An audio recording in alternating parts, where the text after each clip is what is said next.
Distraction has always been a big issue for me. Being homeschooled, I know. Every year I was handed different books and given a teacher or a mentor to meet with once a week. Sounds great, right? Well, here's the hard part. I had to self-pace my work, which meant that I had to figure out when, where, and how I wanted to do my learning. So 6 days out of the week, my teacher was the internet. It's 9 o'clock on a Monday. I roll out of bed, still in my pajamas, get on the computer for Algebra 1, I pop in some sort of math DVD, and I start learning. Sounds great, right? Wrong. Here comes the boredom cycle. I get bored, open Chrome, go to Netflix, then I watch The Office, a show I typically really enjoy. I watch it for like 20 minutes. I get bored of that. New tab, YouTube, Minecraft video, get bored, new tab, YouTube, knife making, read comments, get bored, new tab, pufferfish video, get bored, new tab, how strong is a gorilla, bored, new tab, beatboxing world championship in Zurich 2016. 8, 10, 12 tabs later and nothing's interesting anymore. I go back to The Office. I love The Office. It's never let me down. New tab, Netflix, The Office. But it looks dead to me now. No! God, please, no! It hasn't always been like this. People used to watch stuff like Charlie Chaplin and be amazed for hours. This attention belonged to them. I mean, just look at them. So let's see if we can set the bar lower.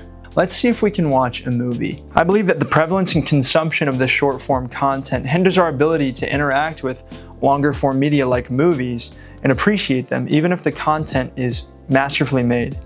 Which makes me very sad.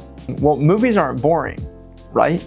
For the sake of this video, I'll tackle a movie that personally I have found very daunting, but that is The Godfather. It's 3 hours long and is consistently in the top three movies of all time. Never watched it, so we'll see how it goes. The differences are rather stark. Movies are usually ingested once at a time, with the user sometimes needing foreknowledge to fully enjoy it. You can't just jump in the middle of Harry Potter. Content is consumed in rapid succession with no need for previous information. The barrier to entry varies widely between movies and content. Movies are chosen by you with thought and planning beforehand. Maybe you want to watch it with friends or go out to the movies or stay home even.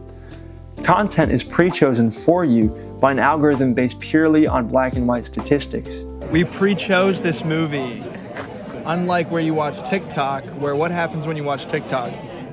It's an endless just scrolling of like pictures that move in frames and lights. Yeah. Yes. And then what is it? And it's against your will. And it's against your... Movies were intended to be a high commitment activity. You had to lock in to fully enjoy it. You gotta pee during the movie? Hold it. Content can be started and stopped anywhere. A movie can be hard to get into and take longer time to pay off, but content gets you what you want and fast.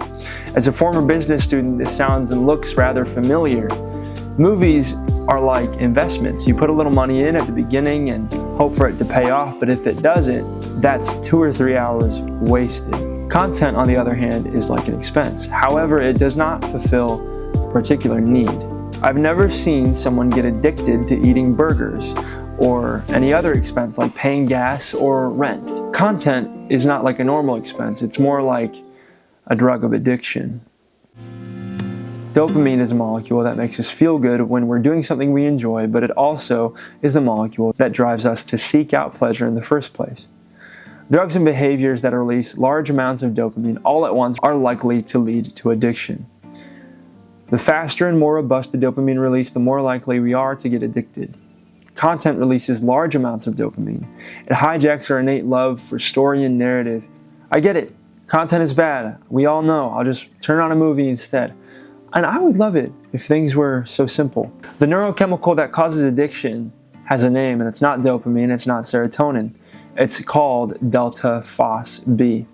Accumulates in the brain's reward circuits after repeated exposure to addictive drugs. Its buildup increases the sensitivity to these drugs, making the brain more responsive to them, which in turn strengthens addictive behavior.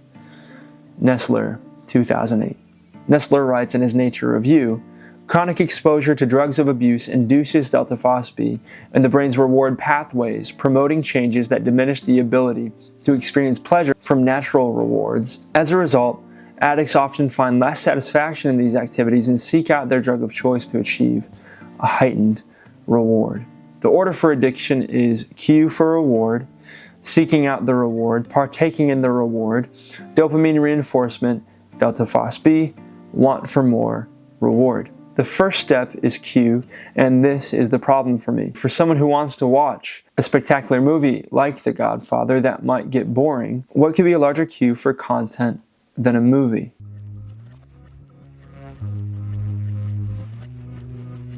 So why have movies? Why is it important to watch movies? And why would I say to you, hey, you should watch more movies? Well, movies, as Nietzsche would put it, help us not to die from the truth. Nietzsche, the guy who said famously that God is dead in around the 1900s, early 1900s, he said that we have movies in order to not die from the truth. And I would agree with that. So what might actually be just an addiction to content might manifest itself in looking like a fear of depth of the truth. And sometimes the truth can be boring, and sometimes the best medium to explain a truth is through a movie. So I guess it's time for me to watch The Godfather. Thank you. The movie is over.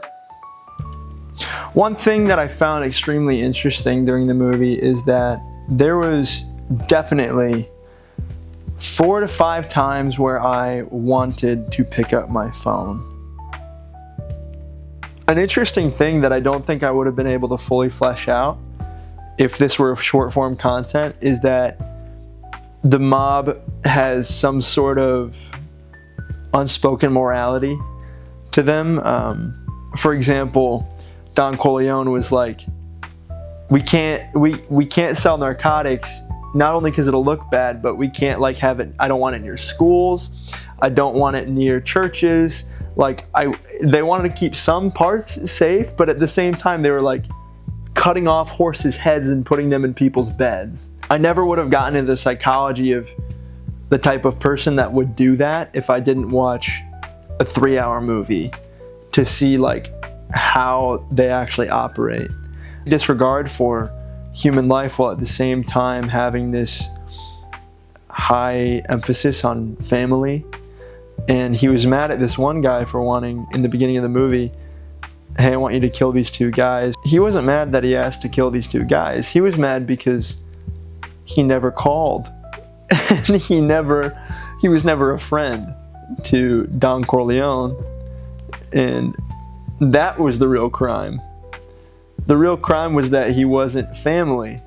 So yeah, I would say, as a common practice, I think that everyone should pick out a movie, pick out any movie, and make it a goal. Do not pick up your phone, not even once, the entire time. Use the restroom before you go, heck, even maybe some popcorn, but watch a movie, fully engage with it, and train your brain that this is worth it, and it will be.